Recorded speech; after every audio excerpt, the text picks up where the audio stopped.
Hello दोस्तों, स्वागत है आपका हमारे YouTube चैनल पढ़ो सेंटर पर। मैं हूं आपका साथी मनीष कुमार और आज आपके लिए लेके आया हूं प्राचीन इतिहास के स्रोत का अंतिम भाग। इससे पहले के जो है 2 वीडियो वो भी जो है प्राचीन इतिहास के स्रोतों से ही संबंधित थे और अगर आपने उसको नहीं देखा है तो उसका लिंक आपको डिस्क्रिप्शन में मिल जाएगा, वहां जाके देख सकते हैं। दोस्तों, प्राचीन इतिहास के स्रोत के बारे में जानने के लिए जैसे आपके मन में ख्याल आ भी सकता है, प्रश्न आ सकता है कि लगातार 3 दिन से प्राचीन इतिहास के स्रोतों की ही बात हो रही है, तो आपको ये बता दूं कि जैसे कोई भी घटनाक्रम या फिर किसी भी चीज़ का, जैसे वर्तमान में हम इतिहास पढ़ रहे हैं तो उसका स्रोत क्या रहा कि किन जानकारियों के आधार पे हमें पता चला कि हमारा प्राचीन इतिहास या फिर हमारा मध्यकालीन इतिहास क्या क्या रहा है, कैसे वो लिपिबद्ध हुआ, किस क्रम में हमारा जो है ये आज के दौर में हम हैं, तो इसका जो है उत्तरोत्तर किस तरीके से विकास होता रहा, किस तरीके से घटनाक्रम होता रहा और भारत के जो भारतीय समाज है उसमें किस तरीके से सात्मीकरण होता रहा विभिन्न संस्कृतियों का।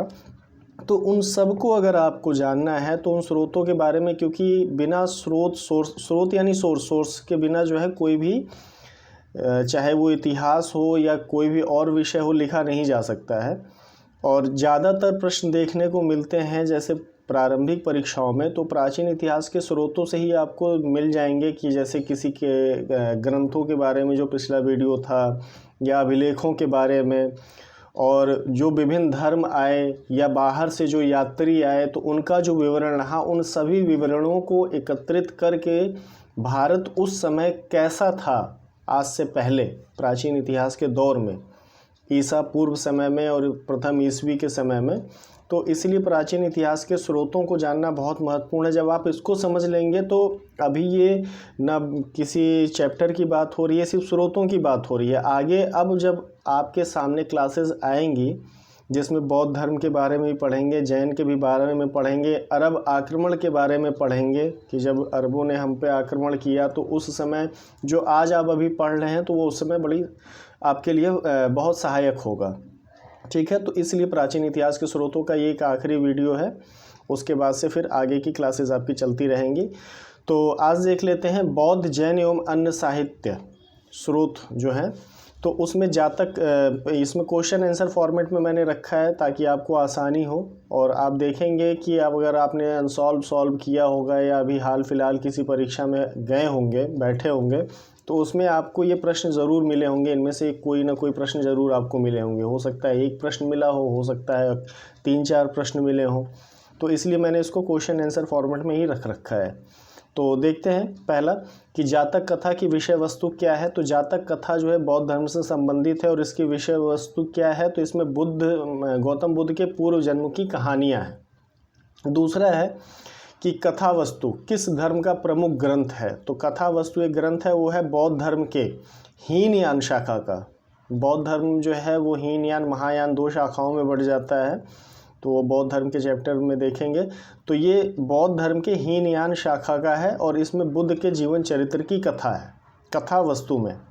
ठीक है, तीसरा देखते हैं पूर्व या आगम। पूर्व या आगम क्या है, ये जैन साहित्य का कई बार ये प्रश्न आ भी चुका है परीक्षाओं में। अगला देखते हैं कि कल्प सूत्र में किसका उल्लेख है। तो कल्प सूत्र जो है 2 तरह से प्रश्न बन सकते हैं। कल्प सूत्र किस धर्म से संबंधित ग्रंथ है, तो जैन धर्म से संबंधित ग्रंथ है। और कल्प सूत्र की विषय वस्तु की अगर बारे में बात करेगा तो जैन धर्म के प्रारंभिक इतिहास है वो। इस कल्प सूत्र में अगर आप पढ़ेंगे तो जैन धर्म का प्रारंभिक इतिहास आपको पता चल जाएगा। आगे देखते हैं भगवती सूत्र की विषय वस्तु क्या है। भगवती सूत्र की विषय वस्तु क्या है या फिर भगवती सूत्र किस धर्म से संबंधित ग्रंथ है, तो ये जैन धर्म से संबंधित ग्रंथ है। और इसकी विषय वस्तु क्या है, तो इसमें महावीर जी की शिक्षा, महावीर जी के जीवन कृत्यों तथा अन्य समकालीन शासकों के साथ संबंधों का विवरण है। अब आप यहाँ पे समझिए कि जब स्रोतों की बात हो रही है तो जो भी ग्रंथ आप देखेंगे, चाहे वो धर्म ग्रंथ हों या फिर जो है आप जैसे पिछले वीडियो में मैंने बताया था कि कुछ उपनिषद पुराण वगैरह, तो उससे जो है उस समय के जो शासक थे उनकी शासन व्यवस्था और उन शासकों के बारे में भी हमें जानकारी प्राप्त हो जाती है। तो उसी तरह से भगवती सूत्र में आपको महावीर की शिक्षा और उनके जीवन कृत्यों तथा समकालीन शासकों के बारे में जानकारी मिलती है। अगला आ जाता है अर्थशास्त्र के रचयिता कौन है। बहुत ही बार पूछा गया हुआ प्रश्न ये है कौटिल्य। इनका नाम चाणक्य भी था। एक अन्य नाम विष्णुगुप्त, अगर आप चाहें तो लिख लें। तो ये चंद्रगुप्त मौर्य के जो है शासन में रहे और मौर्य वंश की स्थापना में इनका बहुत बड़ा योगदान रहा। नंद वंश को समाप्त करके इन्होंने जो है मौर्य वंश की स्थापना करी थी। तो अर्थशास्त्र क्या है, तो अर्थशास्त्र जो आज वर्तमान में आप अर्थशास्त्र समझते हैं ये वो नहीं है। अर्थशास्त्र में जो है प्रशासनिक व्यवस्था के बारे में, राज्य व्यवस्था के बारे में और शासन व्यवस्था के बारे में इसमें लिखा गया है। इसको जो है विष्णुगुप्त जी, कौटिल्य या चाणक्य कहें, उन्होंने लिखा है। तो नोट में देख लेते हैं कि अर्थशास्त्र मौर्यकालीन शासन संबंधी ग्रंथ है। इसमें 15 अधिकरण, 180 प्रकरण, 150 अध्याय तथा 6000 श्लोक हैं। ठीक है, तो ये याद रखिएगा। अगला देखते हैं राजतरंगिणी शब्द का क्या अर्थ है। तो राजतरंगिणी शब्द का अर्थ है राजाओं की नदी। और राजतरंगिणी लिखा किसने, तो कल्हड़ ने लिखा है। और राजतरंगिणी के बारे में और विशेषताएं हैं वो भी देख लेते हैं कि ये जो है ऐतिहासिक घटनाओं को पहली बार संस्कृत में लिखा गया है। अगर आपसे प्रश्न आ जाता है कि संस्कृत में उल्लेखित ऐतिहासिक घटनाओं का विवरण किस ग्रंथ में है, तो राजतरंगिणी में है। और इसमें 8 सर्ग हैं जिन्हें तरंगों का नाम दिया गया है। और जो राजाओं की नदी का मतलब कश्मीर के राजाओं के सभी शासकों की वंशावली के हिसाब से इस ग्रंथ को लिखा गया है। तो इसमें 12वीं सदी तक के कश्मीर राज्य की स्थापना से लेकर 12वीं सदी के अंत तक के शासकों का इसमें वर्णन है। अगला देखते हैं कि चचनामा के लेखक कौन है, तो अली अहमद हैं चचनामा के लेखक। और जब चचनामा लिखा गया अरबों द्वारा, जब सिंध की विजय की गई, सिंध भारत का प्रांत था, लेकिन जब अरबों ने इस पर आक्रमण किया और इस विजय प्राप्त कर ली, तो उसी का विवरण दिया गया है चचनामा में। तो ये भी इतिहास के लिए एक स्रोत साबित होता है ये ग्रंथ भी। अगला देखते हैं अष्टाध्यायी के रचयिता कौन है। तो अष्टाध्यायी के रचयिता पाणिनि हैं। और ये पिछले वीडियो में मैंने आपको बताया था कि संस्कृत के व्याकरण की जो है प्रथम पुस्तक है और संस्कृत व्याकरण जो है इसी पर आधारित है। लेकिन इससे जो है शासन व्यवस्था की भी जानकारी मिलती है। तो किसके, तो इसमें मौर्य शासन से पहले का इतिहास तथा मौर्य युगीन राजनीतिक अवस्था के बारे में पता चलता है। तो इतना लंबा जो है शासन व्यवस्था, राजतंत्र व्यवस्था के बारे में भी ये जानकारी सिर्फ व्याकरण की ही बात नहीं करती है बल्कि शासन व्यवस्था की भी जानकारी देती है। तो इसलिए ये भी एक महत्वपूर्ण स्रोत साबित होता है। आगे देखते हैं कि गार्गी संहिता के रचनाकार कौन है। तो गार्गी संहिता के रचनाकार जो है कात्यायन जी हैं। और गार्गी संहिता क्या है, ये भी प्रश्न आ चुका है कि गार्गी संहिता किस विषय पर आधारित है। तो ये ज्योतिष ग्रंथ है। ठीक है, साथ ही साथ ये जो है इतिहास के स्रोत कैसे साबित होता है, तो इसके माध्यम से भारत पर यवन आक्रमण की जानकारी मिलती है। यूनानी आक्रमण की जानकारी आपको गार्गी संहिता में मिल जाएगी। महाभाष्य के लेखक कौन है, बहुत बार पूछा हुआ प्रश्न है ये। महाभाष्य के लेखक पतंजलि हैं। पतंजलि जी के बारे में भी मैंने बताया था, दर्शन में इनका नाम आता है, जो आपको पिछले वीडियो में मैंने बताया था। तो अगर आपको याद हो तो आप कमेंट करके ज़रूर बताएं कि पतंजलि ने कौन से दर्शन का प्रतिपादन किया था। ठीक है, तो पतंजलि जो है पुष्यमित्र शुंग के पुरोहित थे और महाभाष्य से शुंग वंश के बारे में हमें इसका इतिहास पता चलता है। आगे देखेंगे कि आचरांग सूत्र की विषय वस्तु क्या है। तो आचरांग सूत्र की विषय वस्तु जो है वो जैन भिक्षुओं के आचार नियम की, जैन भिक्षु जो हैं उनको किस तरीके के आचार व्यवहार रखना चाहिए उसके बारे में हमें आचरांग सूत्र के से जानकारी प्राप्त होती है। और प्रश्न ऐसे भी बन सकता है कि आचरांग सूत्र किस धर्म से संबंधित है, तो वो जैन धर्म से संबंधित है। ठीक है, आगे देखते हैं कि उदासक दशांग की विषय वस्तु क्या है। ये दोनों एक साथ रहेंगे। उदासक दशांग की विषय वस्तु क्या है, तो ये जो है जैन धर्म के उपासकों के जीवन संबंधी नियम है। इसमें उपासकों की बात की गई है और आपके आचरांग सूत्र में भिक्षुओं के आचार सिद्धांत की बात की गई है। तो इसमें उपासक जो भिक्षु नहीं लेकिन सिर्फ उपासना पद्धति को ही फॉलो करते थे या उपासक ही थे, उनके बारे में उदासांक दशांक में जो है बताया गया है। माफ़ी चाहता हूँ। कल्पसूत्र के लेखक कौन हैं? तो कल्पसूत्र के लेखक जो है भद्रबाहु हैं और कल्पसूत्र में जैन तीर्थंकरों के जीवन चरित्र का वर्णन किया गया है कि जितने भी जो हुए जैन तीर्थंकर उनके बारे में इसके बताया गया है, उनके जीवन चरित्र के बारे में। त्रिपिटक किस धर्म से संबंधित ग्रंथ है? आप अगर सॉल्व कर रहे होंगे, अनसॉल्व पेपर पिछले वर्षों का कर रहे होंगे किसी भी परीक्षा का, चाहे वो बीपीएससी हो, चाहे आरओ हो, चाहे यूपी पीसीएस हो, आप देखेंगे कि ये काफ़ी बार पूछा हुआ प्रश्न है ये। तो त्रिपिटक जो है वो बौद्ध धर्म से संबंधित है और त्रिपिटक जो है 3 पिटकों का सम्मिलित रूप है, ये ध्यान रखिएगा। और इसमें जो है ये मैचिंग में भी आया हुआ प्रश्न है और आता भी है और आने की संभावना भी है। तो सुत्त पिटक जो है वो किससे संबंधित है? तो बौद्ध धर्म के सिद्धांत दिए गए हैं सुत्त पिटक में। विनय पिटक में जो है बौद्ध संघ के नियम है, विनय नियम। और अभिधम्म पिटक जो है वो बौद्ध दर्शन पर प्रकाश डालता है। ठीक है, तो ये मैचिंग में आपको मिल सकता है और आया भी ही है प्रश्न पिछली परीक्षाओं में। तो ये हो गया बौद्ध और जैन। अब आ जाते हैं यूनानी रोमन यात्री और उनके यात्रा वृत्तांत।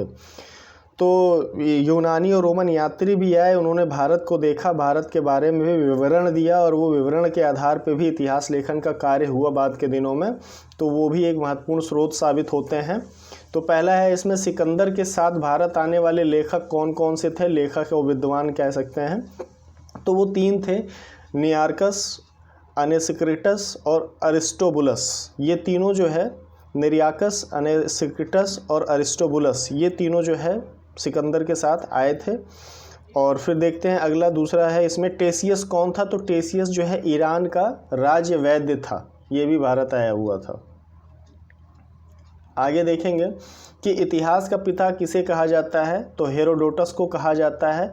और हेरोडोटस, ये प्रश्न तो आया भी है और इसके साथ साथ ये प्रश्न कई बार आ चुका है 4थे नंबर का कि हिस्टोरिका की रचना किसने करी है? तो हेरोडोटस ने की है।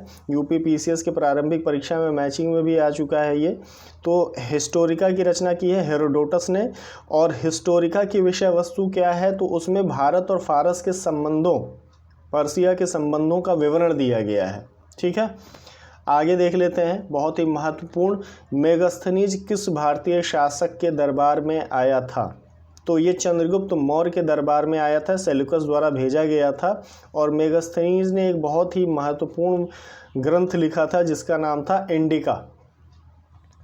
आगे देखते हैं 6ठा और 7वां। आप देखेंगे ये प्रश्न आए भी हैं और कन्फ्यूज़न में ये गलत भी हो जाते हैं, तो आपको यहाँ कंफ्यूज नहीं होना है। जब बात की जाएगी डाइमेकस की कि डाइमेकस किसके दरबार में आया था, तो डाइमेकस के बारे में जान लीजिए कि सीरिया शासक एंटियोकस का राजदूत था, एम्बेसडर था और यह बिंदुसार के दरबार में आया था। इसने मौर्य युग का उल्लेख किया है अपने लेखों में। तो डाइमेकस का किसके शासनकाल में आया? बिंदुसार के। डाइमेकस से मिलता जुलता नाम आ जाता है डायोनीसियस, ये किसके दरबार में आया था? तो ये सम्राट अशोक के दरबार में। डाइमेकस आया बिंदुसार के, डायोनीसियस जो है आया वो सम्राट अशोक के। डाइमेकस जो है वो सीरिया के शासक एंटियोकस का राजदूत था और डायोनीसियस जो है वो मिस्र के शासक टालमी फिलाडेल्फस का राजदूत था। तो ये दोनों नाम बहुत ज़्यादा कंफ्यूज करते हैं। अगर आप परीक्षा दे रहे होंगे तो आपको पता होगा कि ये अगर नाम आ जाता है तो आप कंफ्यूज ज़रूर हो जाते हैं। तो इसको जो है ध्यान से देखिए, इसको कनेक्ट करने की कोशिश करिए कि डाइमेकस, एंटियोकस और बिंदुसार, और डायोनीसियस, फिलाडेल्फस और अशोक, इसको रट डालेंगे तो ये गलत नहीं होगा, सीक्वेंस बना के कनेक्ट करके। आगे देखेंगे टालमी द्वारा जो है 140 ईस्वी में किस ग्रंथ की रचना की गई? तो जियोग्राफी की रचना की गई। टालमी ने जियोग्राफी की करी। और अभी आया जाता है, अभी आगे देखेंगे तो इससे मिलता जुलता भी एक नाम है। तो टालमी द्वारा 140 ईस्वी में किस ग्रंथ की रचना की गई? जियोग्राफी की। 9वां है नेचुरल हिस्ट्री की रचना किसके द्वारा की गई? तो प्लिनी। और इस ग्रंथ में भारतीय पशु, पेड़ पौधे, खनिज पदार्थों का विवरण भी दिया गया है। और यहाँ पर ये जानते चलिए कि जैसे ये जो यात्री आते थे या फिर जो है विद्वान यहाँ आते थे और यहाँ की दशा देखते थे या फिर यहाँ की स्थिति, शासन व्यवस्था, यहाँ की प्रकृति के बारे में जानकारी इकट्ठी करते थे, उसको लिखते थे और फिर जब वो अपने देश लौटते थे तो वहाँ जाने के बाद वहाँ के नागरिकों में, चाहे वो यूनान के हों, अरब के हों, चीन के हों, तो उनकी उत्सुकता बढ़ती थी भारत जाने की या भारत को देखने की, क्योंकि भारत की समृद्धि, भारत की विभिन्नता, भारत के आबो हवा, भारत की प्रकृति, इन सब के बारे में ये अपनी किताबों में या अपने लेखों में उल्लेख करते थे। तो इसीलिए बाद के दिनों में देखते हैं कि हम पर जो आक्रमण हुए थे वो यहाँ की समृद्धि से ही आकर्षित होकर के हुए थे। मध्यकालीन इतिहास जब पढ़ेंगे तो देखेंगे यहाँ की समृद्धि से आकर्षित होकर के हुए थे। तो नेचुरल हिस्ट्री की रचना किसके द्वारा की गई? तो प्लिनी द्वारा, और इस ग्रंथ में भारतीय पशु, पेड़ पौधे तथा खनिज पदार्थों का विवरण दिया गया है। 10वां देखेंगे जियोग्राफिका। मैंने कहा था ऊपर टालमी ने लिखा है कौन सा? जियोग्राफी, और जियोग्राफिका की रचना करी थी स्ट्रेबो द्वारा। स्ट्रेबो यूनान का निवासी था और इसने मेगास्थनीज ने जो इंडिका लिखी थी उसको पूरी तरह से काल्पनिक माना। काल्पनिक किस लिए माना? क्योंकि मेगास्थनीज ने कुछ चीज़ें तो वास्तविकता दी थी भारत के विवरण के जो है, और कुछ जो है बढ़ा चढ़ा के लिख दिया था। तो भारत की समृद्धि और भारत की विभिन्नता और संस्कृति और प्रकृति और आबो हवा के बारे में जब इंडिका में स्ट्रेबो ने पढ़ा तो उसने कहा कि ऐसा संभव ही नहीं है कि इस तरीके की चीज़ें होती भी होंगी धरती पे। तो इसलिए उसने कहा कि मेगास्थनीज की इंडिका पूरी तरह से काल्पनिक है। तो जियोग्राफी लिखी टालमी ने, जियोग्राफिका लिखी स्ट्रेबो ने। अब आ जाते हैं चीनी यात्री, अब उनका यात्रा वृत्तांत। तो चीनी यात्रियों का जो है बार बार ये प्रश्न पूछे जाते हैं, इसमें से इनके क्रम भी याद रखिएगा। हालांकि पिछले वीडियो में मैंने यात्रियों के क्रम बता दिए हैं, लेकिन यहाँ भी आप ध्यान करते चलेंगे तो आपको रिवाइज हो जाएगा वो। तो पहला आते हैं कौन? फाहियान। फाहियान किसके दरबार में आया? तो फाहियान आया चंद्रगुप्त द्वितीय के दरबार में, भारत में 14 वर्ष तक रहा। और फाहियान की रचना का नाम क्या है? फो क्यों की। ये मंदारिन भाषा में है, फो क्यों की। मंदारिन यानी कि जिसको आम बोलचाल में कहते हैं चीनी भाषा, तो उसको मंदारिन भाषा कहते हैं।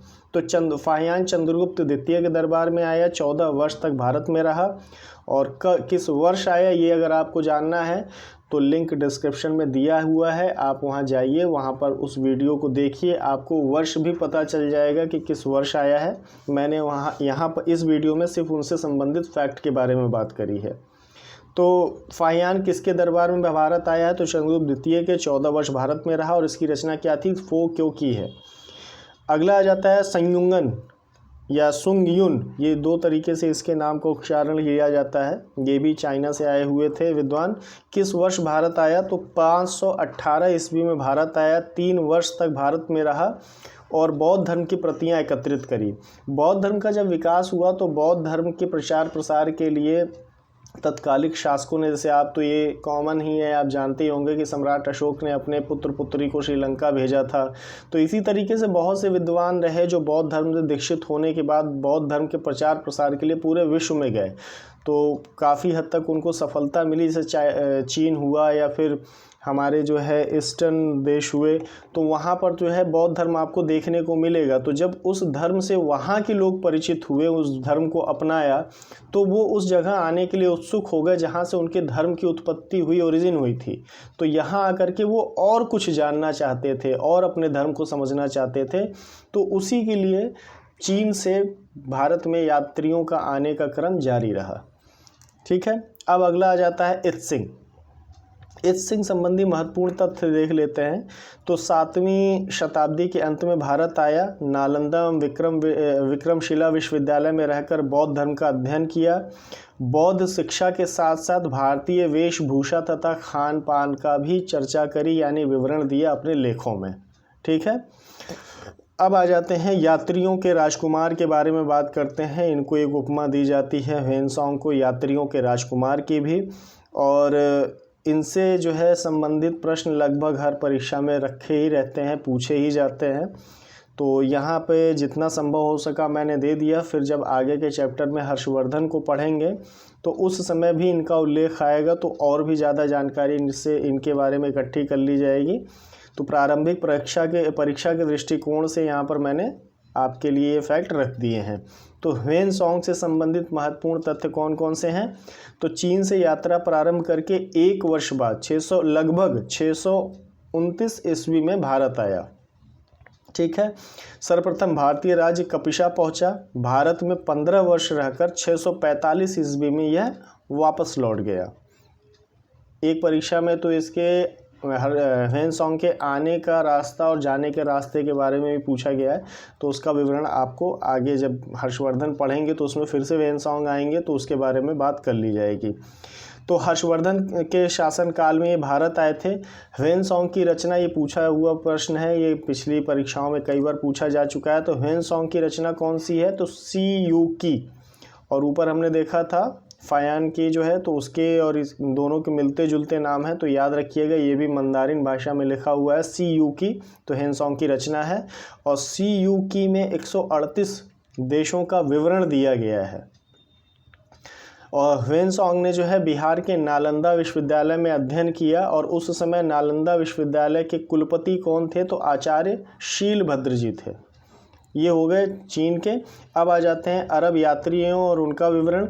इनका भी विवरण बहुत ही आवश्यक है, और मध्यकालीन भारत के इतिहास और भारत में होने वाले आक्रमणों में इनके विवरणों ने काफ़ी आकर्षित किया लोगों को कि आप आइए, सोने की चिड़िया है, यहाँ इतनी समृद्धि है। तो उस समय जो है मध्य एशिया में जो भी कबीलाई प्रवृत्ति की तरह से जो जीवन यापन कर रहे थे और जो है इस्लाम धर्म का उदय हुआ था, तो उसमें जो है कुछ ऐसे लीडर रहे कि जो खानाबदोश, जैसे बाबर को ही अगर आप देखेंगे तो वो अपने गर्दिश के समय में ही भारत पे आक्रमण करने की उसने सोची, क्योंकि उसके पास अपना कोई जगह उस समय नहीं बची थी। तो ये आगे विवरण देंगे इसके बारे में। तो अरब यात्रियों का यहाँ पे देख लेते हैं कि अरब यात्री सुलेमान भारत किस वर्ष आया? तो 9वीं शताब्दी में भारत आया, तथा पाल एवं प्रतिहार शासकों का विवरण दिया है इसने। किसने दिया है? अगर प्रश्न ऐसे भी बने कि किस अरब यात्री ने, अरब विद्वान ने पाल एवं प्रतिहार शासकों का विवरण दिया है, तो वह है सुलेमान। दूसरा देखते हैं अल-मसूदी। अल-मसूदी का यहाँ पर रहा 914 ईस्वी से 943 ईस्वी में। और प्रश्न ये है कि अल-मसूदी ने किन शासकों का विवरण दिया है? तो अल-मसूदी ने राष्ट्रकूट शासकों का विवरण दिया है। तीसरा है कि अल-बरूनी का वास्तविक नाम क्या था? अल-बरूनी की रचना जो है वो किताबुल हिंद है, या तहकीके हिंद भी इसको कहेंगे, आप इसको लिख लीजिएगा, यहाँ पर नहीं लिखा है। अल-बरूनी की रचना किताबुल हिंद या तहकीके हिंद, इसमें भारत का सबसे व्यवस्थित और विस्तृत वर्णन किया गया है अल-बरूनी के द्वारा। और अल-बरूनी महमूद गजनवी के साथ आया। महमूद गजनवी ने जब आक्रमण किया था तो उसी के साथ ये भारत आता रहा। तो इसने जो है यहाँ के सबसे बेहतरीन, अगर किसी अरब विद्वान या अरब यात्री के माध्यम से अगर भारत का विस्तृत वर्णन किया गया है तो वो किया गया है अल-बरूनी के द्वारा। बाद के जितने भी आक्रमणकारी रहे उनके लिए एक तरीके से ये पूरा रोड मैप था कि ये व्यवस्था है, ऐसी शासन व्यवस्था है, ऐसे शासक हैं, भारत भूमि में इतने राज्य हैं, इतने राजा हैं। तो ये सब कुछ इन्होंने अपनी इस किताबुल हिंद या तहकीके हिंद में दिया। यहाँ की प्रकृति, यहाँ की आबो हवा, यहाँ के खान पान, रहन सहन। तो इसलिए ये किताब जो है बहुत महत्वपूर्ण हो जाती है, किताबुल हिंद या तहकीके हिंद। तो अल-बरूनी का वास्तविक नाम पूछा है, तो अल-बरूनी का वास्तविक नाम था अबू रिहान। अब आ जाते हैं एक बहुत ही अरब के महत्वपूर्ण, अरब क्या कहेंगे, अफ्रीकी यात्री का। तो इब्न बतूता कब और किसके दरबार में आया? तो 1333 ईस्वी में मोरक्को से दिल्ली आया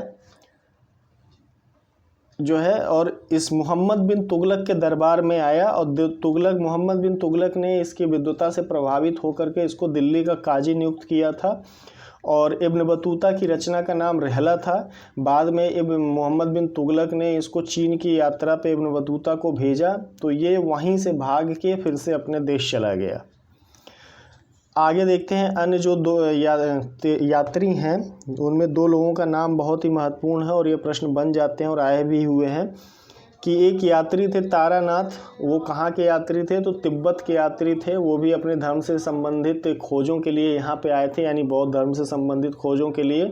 तो उन्होंने 2 रचनाएं लिखी। उनकी कौन कौन सी रचना रही? तो कंग्यूर और दूसरी थी तंग्यूर। तो ये नाम याद रखना आसान है, कंग्यूर तंग्यूर। अगला एक है मार्को पोलो। मार्को पोलो किस राज्य की यात्रा पर आया और उसका विवरण दिया? तो मार्को पोलो इटली से आया था 13वीं शताब्दी में, और उसने जो है भारत देश की यात्रा करी और भारत देश के पांड्य पांड्य राज्य की यात्रा करी और पांड्य वंश का विवरण दिया है। तो मार्को पोलो के विवरण से हमें पांड्य वंश के बारे में जानकारी मिली। तो ये थे आपके कुछ यात्री और उनके विवरण जो हमारे लिए भारतीय प्राचीन इतिहास के स्रोत साबित होते हैं, जो मध्यकाल में भी जो है काफ़ी इन लोगों का योगदान रहा। तो भारतीय प्रकृति, भारतीय खान पान के बारे में अपना विवरण दिया, जिसने विश्व के अन्य इतिहासकारों को, अन्य विद्वानों को भारत की तरफ आकर्षित किया। तो कैसा लगा ये वीडियो आप कमेंट करके ज़रूर बताएं और इस चैनल को ज़्यादा से ज़्यादा लाइक, शेयर, सब्सक्राइब करें। धन्यवाद।